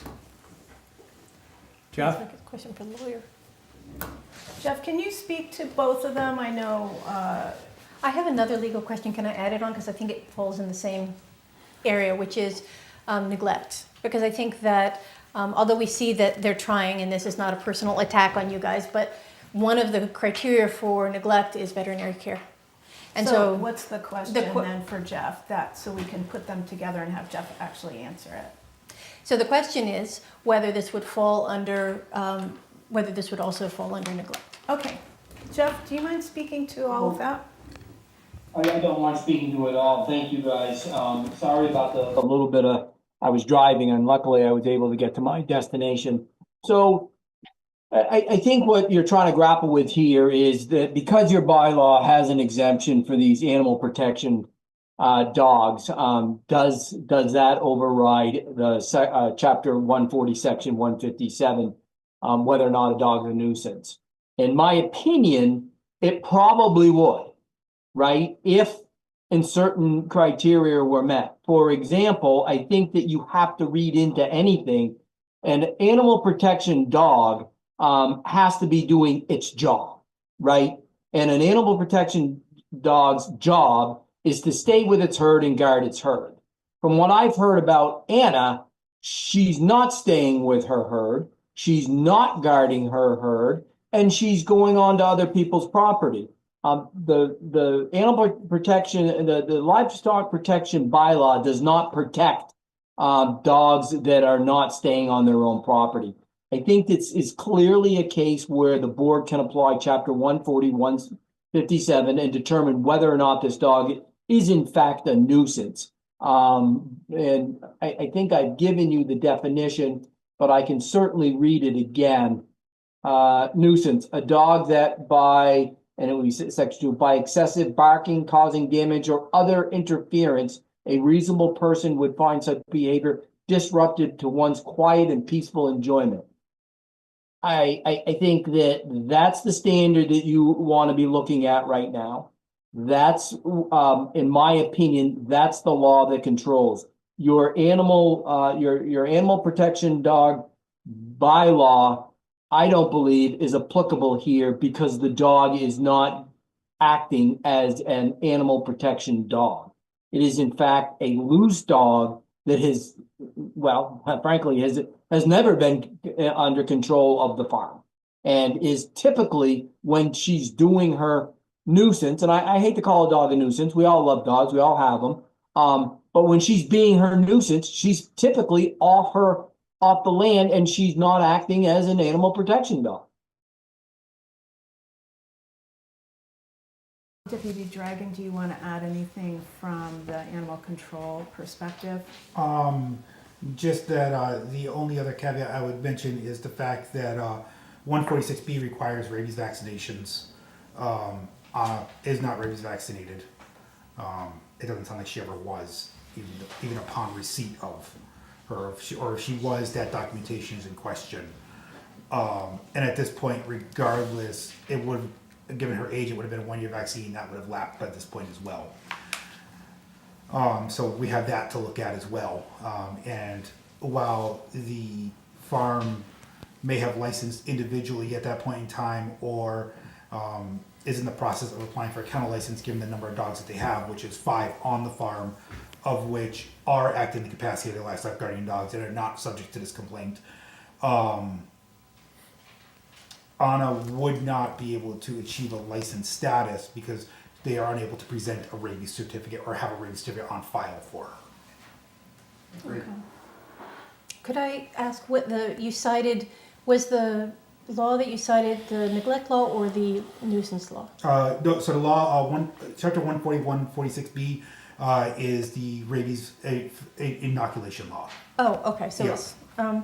it's, As far as the neglect law goes, Massachusetts does not have a veterinarian standard for cruelty or neglect in that line. So in that case, there is no standard. In order to it would fall under cruelty at that point, which would be a felony, and we'd have to prove that Anna was being neglected in such a sense, which we're not seeing at this point. She's being fed, she's being cared for. She would definitely fall under, if the board rules that she is not acting in capacity of an LGD, livestock guardian dog right now. My standpoint would be that if you were going to move forward with a finding, it would be a nuisance dog. Nothing that we have on file or been reported would meet the threshold from my purview as a dangerous dog. okay. Okay. Yeah, I wasn't saying she's dangerous, No, that's okay. yeah, I just, Yeah. like I said, Jeff said something too that I had written down is what would a reasonable person expect? Right. You know, and that's, you know, after hearing everything, I want reason to prevail, regardless of what the exact letter of the law and whatever. Like I said, the dog's running loose. My question is, what happens if the dog causes an accident on 63? Yeah. I mean, that's is Jesse liable for that? In this case, it would I mean, I'm not a lawyer. I don't well, argue that well, fault Jeff the is. insurance companies, but that would fault the insurance companies and et cetera. But Anna is owned by Finicky Farm LLC, so it would be the farm that would be liable. Yeah, I just, And then I through see that, their, it's operating I hear their agents issue, over- they're having, they're really trying to catch the dog.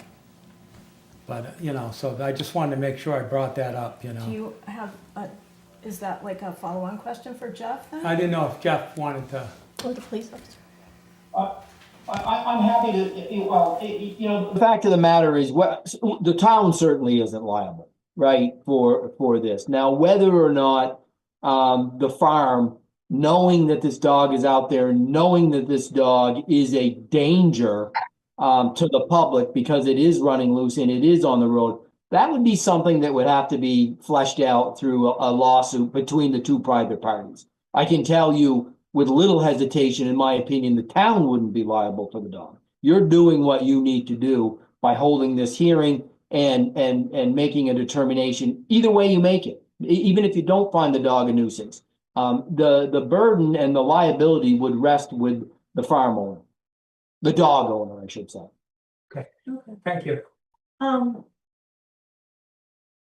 Do you have experience? First of all, is there anything else that you'd like to add? Officer Weaver, I know you're also on duty and you're training our other officers. I don't believe so. I think we're pretty much on page with the Deputy Dragon, and we'll support whatever recommendation he Okay. comes to. Okay. Any other questions from the select board for Officer Weaver so we can let him go? Not from me. Okay. All right, All right, thank we'll you. let you go. Thank you. Sorry, can I just ask a very brief question? I don't know if there's a question opportunity. May I? Well, the police are up there, and I believe he, Why don't you just say what it is, and then if it becomes too involved, No, I'll I'm take just- it. So there's been conversation from attorney. And you're actually asking the select board. You're I'm telling. sorry, yes. Yes, So thank select you. board, there's been some conversation about whether she is acting as a livestock guardian dog, whether being off the property means that she's by definition not. My question is, are there reports about wild animals in Northfield? Has there been any change in that amount of reports of wild animals? Like, I'm just trying to understand, a Okay. livestock guardian dog is trying to keep predators away from her flock. So to Yeah. say she's not doing that, we have Okay. to have some data. Okay, thank Do we you. have it? Thanks. We heard your testimony, so I'm going to consider that under testimony. Okay. And I think we had the town council speak to, it might not be the answer that people want to hear, but the answer was whether the dog is on the property or not. Okay, so we're going to let Officer Weaver go, and any other legal questions we'll entertain with town council. And Deputy Dragon, have you had, I know you've had a lot of experience with different dog hearings in different towns. And are there, and I know you've had experience with Massachusetts Missing Dogs too, and their work.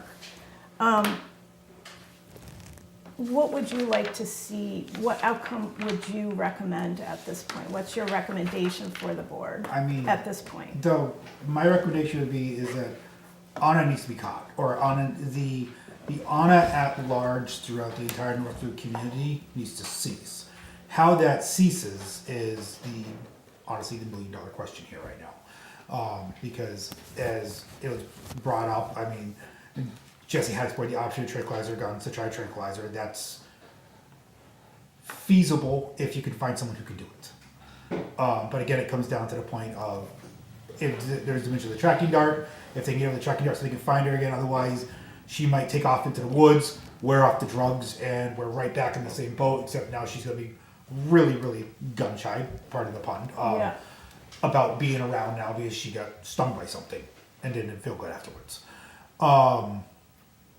So I guess really what happens is that regardless how she's caught, it needs to be in a way that she's going to be contained. And I mean, and quite honestly, if we capture and contain her and we get 2-3 months in and then we start doing barrier what is stopping her from going through the barrier on this tracking collar, and then we're right back where we are.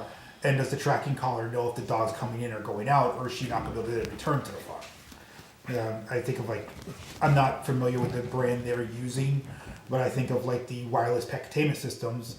If a dog breaches that boundary, the containment system doesn't know whether the dog's coming or going as it approaches that boundary line. So that's a concern. We had the dog, we lost the dog, we had the dog again, the dog managed to escape again. So are we going to be in this cycle, and are we going to be right back in this type of meeting 6 months, a year from now after catching this dog? So I think the big thing the board needs to determine, and once you guys enter your deliberations, is Anna acting as a livestock guardian dog? Because if she is, then essentially this entire hearing becomes moot. They should be exempt from the barking clause. She's more or less exempt from the restraint. Really, I mean, Finicky Farms has to accept any liability or anything of the dog being at large, but a working dog in the capacity of their work is exempt from any leash requirement, any requirement to be in the capacity of its owner at the time. So that's really the big question here the board's going to have to answer before any determination on a nuisance or dangerousness finding or anything like that is on acting as a livestock guardian dog right now. The right to farm bylaw, as I read it for Northfield, did not appear to have any clauses or any words at all about LGDs. So basically, any LGD related language is in our animal control bylaw found on the chapter 19.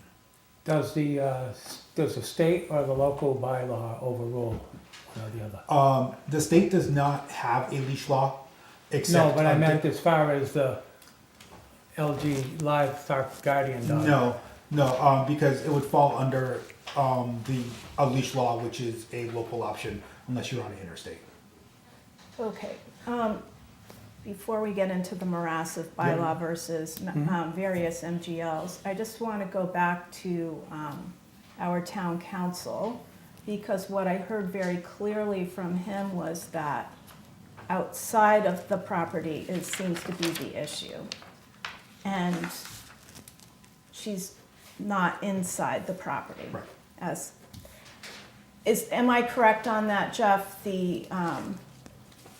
I mean, we can talk about the different bylaws, et cetera, right to farm versus our bylaws, but MGL, from what you're saying, with the leash law under the bylaw, that you've advised us that we're looking at nuisance. Is that correct? Well, it is correct. It is correct. And to clarify a little bit, I think your animal control officer is correct. If you were to find that Anna, by running around all over town, was in fact a livestock guardian dog, then she may be exempt from certain aspects of Chapter 140, Section 157. However, as I said before, a guardian protection dog, it's hard for me to believe from the evidence that I've heard that she is actually working in that capacity. Your animal control officer even said that. She has to be in that capacity and going on everybody else's yard, barking at people, waking them up, bedding down or sleeping, whatever you want to call it, beside a road, not on her own property. She's not acting in the capacity of her livestock guarding dog capacity.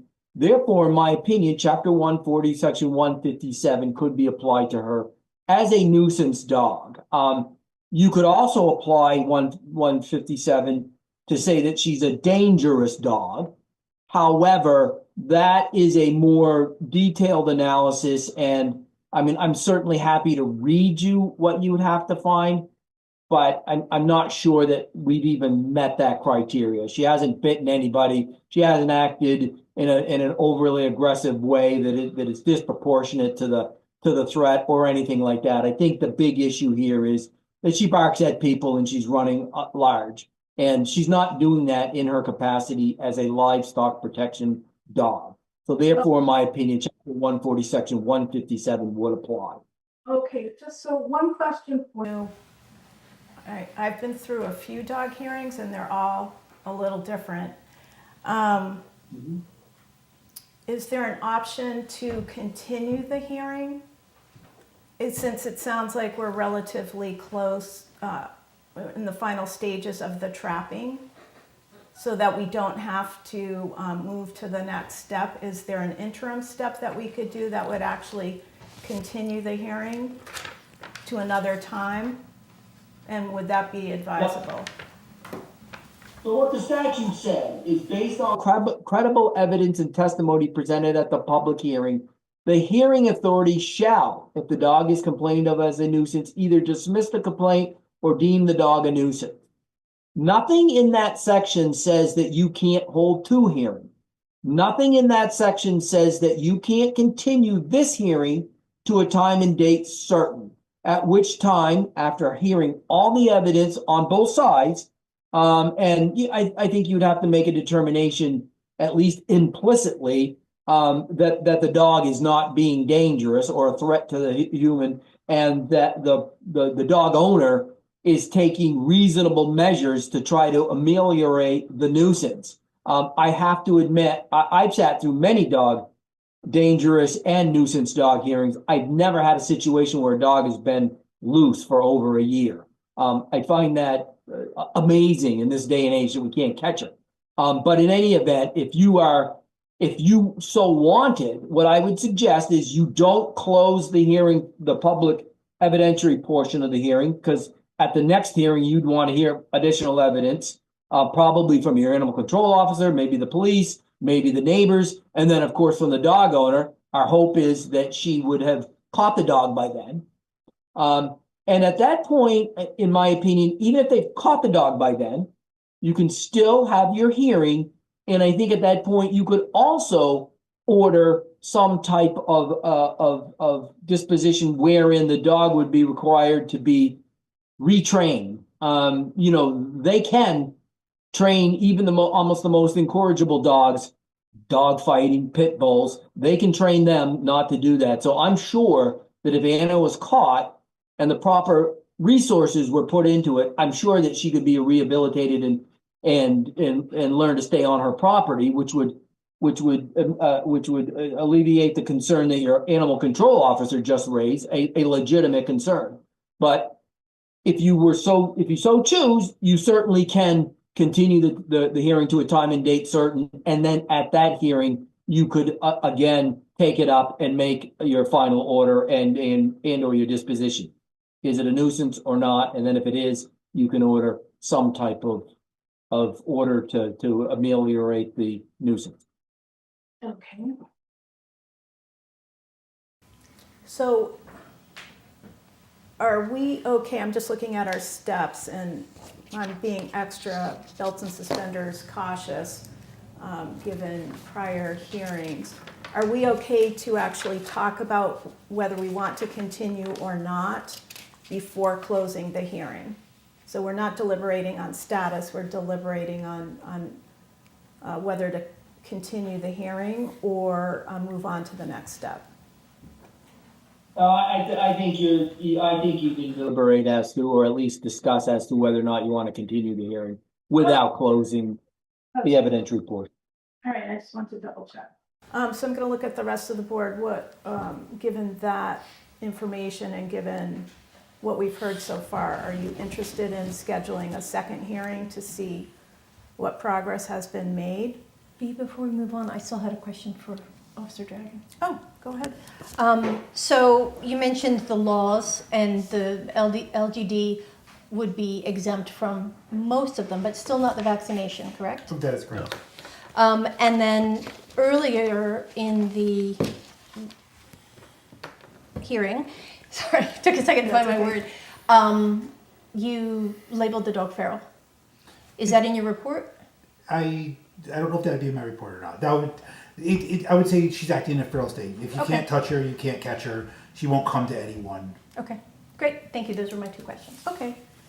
And just following on, so are there any other fines or any other penalties that would be associated with with the status of not being vaccinated and not being unleashed?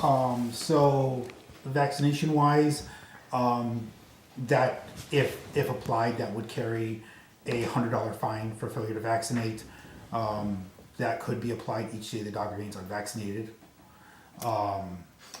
There's the licensure part that carries a $50 fine for individual. If you're talking a kennel, if she's part of a kennel, it's $500 first offense. Second offense is $1,000. There's, as far as there's a tiered system that would be under the leash law part. Starts at 50, tops out at 500, and that could be applied for each occurrence the dog is not in compliance. I would say our office has not been looking to do enforcement. We understand that Jesse has been attempting to capture this dog, Okay. or I could say Finicky Farm is more appropriate. The farm's been attempting to capture this dog, Yeah. so we've been supportive in that nature. Okay, I just wanted to hear about that. Okay. Are we ready to talk about whether or not we would like to continue the hearing, Bernie? Oh, I'd like to really hear from Christy and how she feels about what's going on at this point. Can we ask her that at this point? They're trying to catch the dog. I want to know how she feels. Jeff, Can I ask that now, or? I'm just going to double check with Jeff. Jeff, so we're done with testimony for now. Can we go back to testimony? Can we go back in the process? We haven't closed yet. I mean, it says here we should. I know, I'm just double. Here, I mean, what the whole purpose of this is due process. We hear that all the time. Notice and an opportunity to be heard. And the board wants its information so it can make a reasonable decision. You haven't closed the evidentiary portion of the hearing, so I think you can go back. I think you can ask witnesses that testified before. Of course, you'll give the dog owner the opportunity to, make a follow-up question if you guys elicit an answer that the dog owner feels as though he wants to respond or she wants to respond to. They certainly should be able to. But yes, I think you can at this point. How do you feel, Christy, about the steps they're taking to try to catch the dog? I do understand they are trying. I have sympathy that it is frustrating. I have animals. I understand. It's hard with the fact with the dog being off property. I mean, if the dog was on their property, it would still be frustrating, but it's their property, it's their dog. It would really mostly just be our. But where it's off property, it's either on our property, it's on their property, it's on other neighbors' property, or on, I don't know if it would be town property right on top of, right under a stop sign. That's the frustration for us, and I understand that whatever is decided, I get it's not gonna happen now if they have time to, if there is another hearing. I understand that tonight she might still be out there barking, so I know there is time involved, but I understand that they are working towards it. It feels like it. Our thing tells us we should try to get you guys to compromise too. That's part of the. Right, yeah, if there is any kind of compromise, like I said, I have. I tend to lean toward, and this is just discussion. I'm leaning towards it's a nuisance dog, but if they can catch the dog and train it within we give a time period, and then at that point, we've got to do something about it because the dog's not licensed, the dog has no rabies, it's running loose, it is a nuisance. That's my lean, that, they say they're close, the dog expert, Deb said that, they think they're close to catching the dog. And if we don't catch the dog, what are we gonna do? Well, that's where, okay. Yeah. So, asked and answered, right? Okay. When we continue a hearing, we continue it to a specific date and time. So that would be the other point that the select board should consider, is we're not looking at something that's open-ended, right? And there is no resolution. I'm just putting that in front of, if you want, we can do an informal poll as to whether or not we move forward with the deliberation or the continuance. I have a question for the lawyer before we have that conversation. Okay, go about ahead. this specifically. Hey Jeff, this is Sarah. So what can we order? So can we order that, I look at the list and it doesn't, could we order that if the dog, could we declare the dog a nuisance and give a time frame by which the dog would be caught? Or would we have to continue to do that? Number one. And number two, can we order rehoming the dog? Or do we have to, or is it the extent of our power to say that the dog would be retrained? So those are my two questions. Sure, you could, you could order that the dog be caught in a time, in 3 weeks. And you could order that the dog be retrained. Under the new law, you can't quote unquote banish a dog to a different jurisdiction. So I think rehoming would be a difficult call. Now, the dangerous dog has 7 different areas that you can use.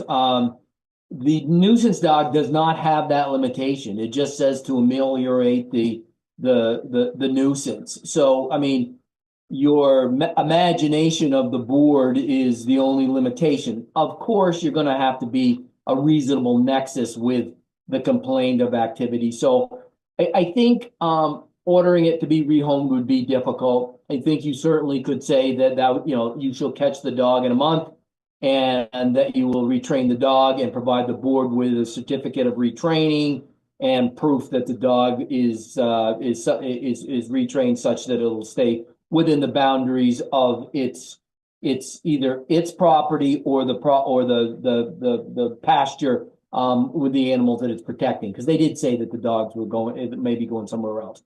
But I think that that's kind of your limitation there. Do we have the ability to do an if-then? So if the dog is caught, is retrained, and then escapes, or becomes whatever it's ruled to be, does that require a second hearing, or in this first hearing can we make an if-then finding? Oh, Well, I guess if the dog is unable to be retrained, then it shall be contained within a fence. I think you could do something like that. Okay. Thank you. Dan or David? Jesse had a question too, I think. Yeah, I wanted to follow up. You had asked what the ship is, how they're feeling, what they would like to see. Yeah. If I were asked the same question, if I could give a similar answer, we'd like all the help we can get. What you've heard from us and from the others who are familiar with the situation have been helping us, is we've been trying as hard as we can. And my understanding of, I have a difference of opinion with some other people here on whether she is outside the bounds of what the Northfield animal bylaws are because she's an LGD. I have no disagreement with anybody that she's a pain and we want her caught. She's a pain and we want her caught. Our challenge is how. And animal control officer, please catch her. Police department, please catch her. Shippers, please catch her, right? Like, my concern is, I don't know what comes next. She's not in our control to get a rabies vaccination into her or anything else. I just don't know what it would be. Certainly the board could order that we catch her. As of 15 months ago, and we've been working on it. Right, but she said, We think, but it really depends on whether Anna decides to keep coming back every single night, going in, and then the trap works, it closes in time, it doesn't hit her on her way out, she doesn't manage to get out, and then not show up for 3 months. can we ask days the or 3 deputy weeks. dragon another So question? it's just like, if Hang on. you did Let's order just that we finish. catch her, which is what we've been trying to do, Yeah. then like what next? If that like Right, the intent of my question was giving you a grace period because you Yeah. seemed to indicate that we were close to that's that. the hope.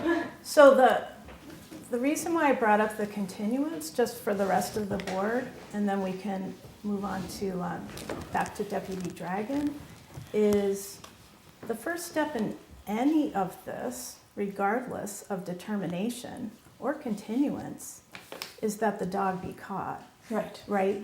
And you are trying something actively, and I'm looking at Deb, and I know she has a ton of experience. So if we think that we're relatively close, then that is the only reason why I'm interested in a continuance, is because that would be the first step for anything else, right? So we can do all the what ifs, but the very next step, and I think it's interesting for everyone to learn in this room, including the neighbors, including the select board, is the fact that you're actively working on catching her. So this also gives some, continuance would also give some time for probably more proactive communication, right? Between and among the neighbors and from the farm to the neighbors, right? Because it sounds like based on the testimony, it would be nice to have a little breathing room and work that out, but not too much breathing room because the nuisance has been happening for 14 months. a long period of time. Exactly. So that's the reason why I brought it up, was to give everyone, including the board, a bit of a grace period, but not too long. So we haven't discussed that period, and that's why I was presenting that option before we closed the hearing. Now, you said that you had a question for Deputy Dragon, Yes. and then I'm going to move on to the rest of the Yeah, select board, if that's absolutely. okay. Go ahead, Sarah. So if the dog isn't caught, what's the next step? It would depend on what the board wants to do. I mean, if the board could order the dog euthanized. That's not on our list, I don't think. We could ask the lawyer. So, statute I don't like, a 140, 150, chapter 140, section 158, allows the board to issue a euthanasia order for a dangerous dog. It also covers dogs in a wild state, which allows an animal control officer or a police officer to euthanize a dog. Okay, Not a statute I ever want to use, yes. but that one is there. Otherwise, I mean, the board, it's the entire catch-22. You could issue all the fines in the world for the dog being at large, but if you can't capture the dog, then it's just gonna keep compiling, you're not fixing the actual problem. Yes. If we get the fines, we'll ask you to euthanize her. We would ask you not to euthanize her, but we bought her for over $1,000. For $1,000, we put way more than that into her since. She is a loss to us if we catch her, and then maybe we get something more out of it. If we can't catch her, and she continues to be viewed as a problem, we absolutely don't want her euthanized, we want her caught, but paying fines on her is not an option for us. We're just Yeah, laying out we all just- the options, so we're clear on Mass General Law. And I'd like to point out that it's not just a loss to you. When you say we'd Right. like help, we've got animal control, we've got police, these are employees that are being paid. We've got neighbors who are having trouble doing the things that they need to do to work. So it's not just you. Oh, Right. Yeah. Yeah, okay. How close are you on the target, the tranquilizer option? I know that's. I'm not a good enough shot to hit her, so. I'm not talking once- about you, I think that was mentioned, I can't remember Deb. whether it was Deb or Elspeth or you, about the veterinarian on the North Shore. With a, I'll be honest, the idea of hiring a vet from the North Shore to come out and spend all night for several days waiting for a chance to shoot her, how do we afford With the that? tranquilizer. I'd shoot her with a bullet first, do it quicker. She's on the side of the road every day. Like, how much would that cost? I'm just asking, so asked and answered? Yeah. Okay, thank you. I it's understand this is pretty early. stressful. It's stressful for everyone, and that's why we're considering all the options here. And also all of the information to make sure that we're clear on all the facts, right? So I appreciate that this is difficult. I think it's difficult. We've been through other hearings that were incredibly difficult. Any other thoughts on continuance or? I would say continuance, but 3 to 4 weeks. But I would like to see a plan if and when the dog is caught of how you want to retrain, who would retrain, and what is your expectation? Would it no longer be a working dog? Yeah, she would be a livestock dog guardian. If she is a dog that couldn't be a pet or another kind of dog, she would die.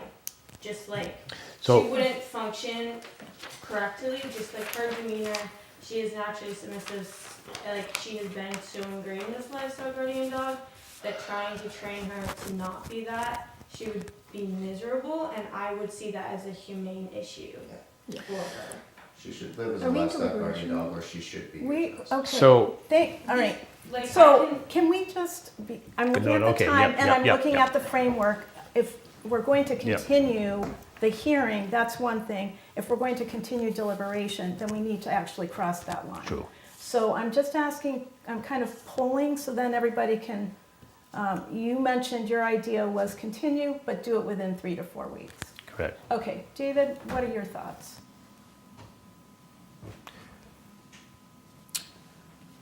I appreciate your efforts. I've had loose dogs. You apparently have the Sasquatch of dogs. But I would acquiesce to a continuance, but I would give you a real tight window, because she is a pain, for want of a better phrase. So I would afford you an opportunity to continue the path you're on, and hopefully it's successful. I certainly wouldn't make it 2 weeks. I would give you a month. Okay, so 3 to 4 weeks so far. Mm-hmm. Bernie? Yeah, I mean, if you can't catch the dog in 4 weeks, we'd have to take the next steps. That's my thought, so if we give a continuance, which gives us a time frame, Then we would come back. when we come back, And we'd deliberate as probably needed. deliberate and have to make a hard decision, which is what we get paid for. All those big bucks. Sorry, I won't tell them what we get paid. Okay, they can look it up. And so, And your thoughts on that? my thoughts are that we should close and go to a finding, because we don't need to give a continuance in order to, in our finding, we can say they have 4 weeks to catch the dog. We don't have to do a continuance for that. And I think that would be reasonable and efficacious, and we don't have to have people come in again if we're, talking about the same thing. We're talking about getting them 4 weeks. So let's close, give them 4 weeks, and then do the training things that we have the authority to do. Yeah, I think it gives closure too, if we put a limit on it. It gives closure for the complainants and for the family of the dog, what they're trying to do. It gives them some time, but it also gives Christy and the other neighbors a time where they An can end. say, Yeah. I have peace and quiet coming. That's great. I sympathize with them. I worked nights and had barking dogs across the street, and nobody would do anything about it. They wouldn't even answer the calls. So, I went, 9 months without getting sleep. Oh, okay, So, all right. Okay, Just one question, Yeah. maybe the lawyer can answer it. yes, thank you. Jeff might answer. Even if you do close, come to a conclusion and place an order, I think if in 4 weeks that doesn't happen, you may have to come back We can, to enforce the order anyway. I'm just saying, you might end up with a meeting either way. With a two-step. Jeff said that we could put an if then in. Right, but what happens if then in 4 weeks, if you say 4 weeks, you have to have the dog and the dog has to be retrained and you have to show proof of retraining and yada yada, and in 4 weeks that doesn't happen, you might have to have a meeting to find Well, them in violation of the order anyway. We've already heard from the owner. No, I'm just saying you may not be able to avoid the meeting anyway. If the idea is to close because you're avoiding the meeting, We're it may likely, not happen. what she's saying is we're likely to have 2 meetings anyway, Regardless. and one of them would be, in one scenario, if we do the deliberation tonight and find the dog a nuisance, then we're doing an enforcement order.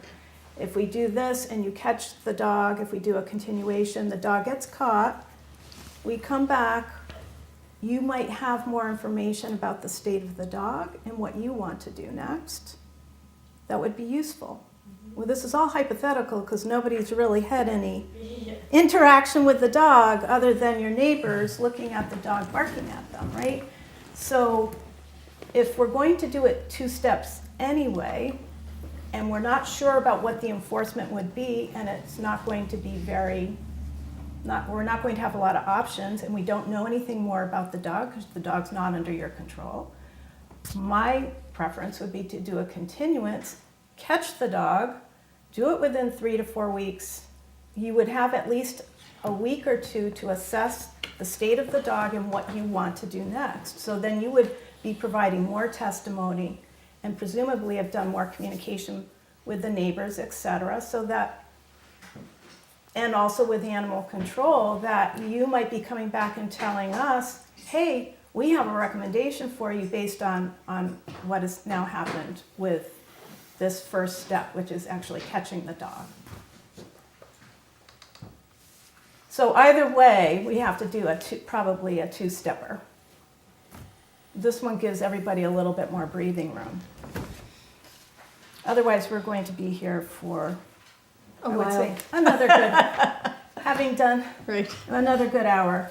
I think we're all committed to doing that, but I like the flexibility of the continuance because you're all going to have more information about the dog that will be useful to us in making a decision.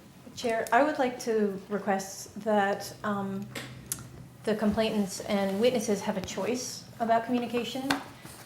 Yep. So that they can choose to not be communicated with. Yep. Okay. I'm just saying that, I'm not ordering it or asking for it. All I'm asking the board for is, if I put forth a motion, can we deliberate on the continuation? If needed. I think we've had enough discussion, but if there's anything else. The key thing would be in 3 to 4 weeks, we would be looking at April 21st or 28th. 21st or 28th, I think. 28th is a regular meeting night. So would you like to continue to the 28th? That would be, let's see. We would hold a separate meeting, would we not?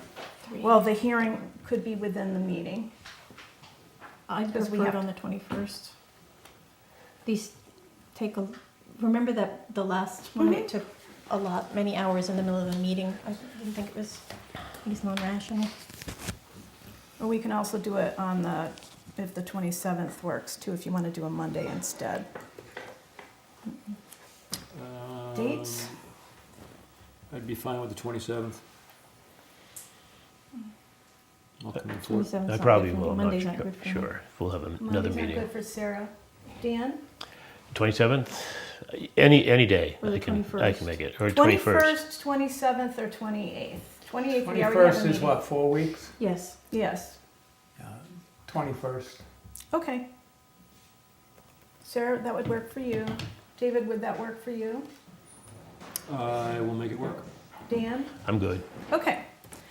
All right, if that's the case, then I move that this public hearing be continued to Tuesday, April 21st at 6 p.m., at which time the board will review the measures taken by Jesse Robertson Dubois and Elspeth Dubois to contain the dog Anna to the owner's property. At this continued hearing, the board may make any finding and order against the dog as allowed by law.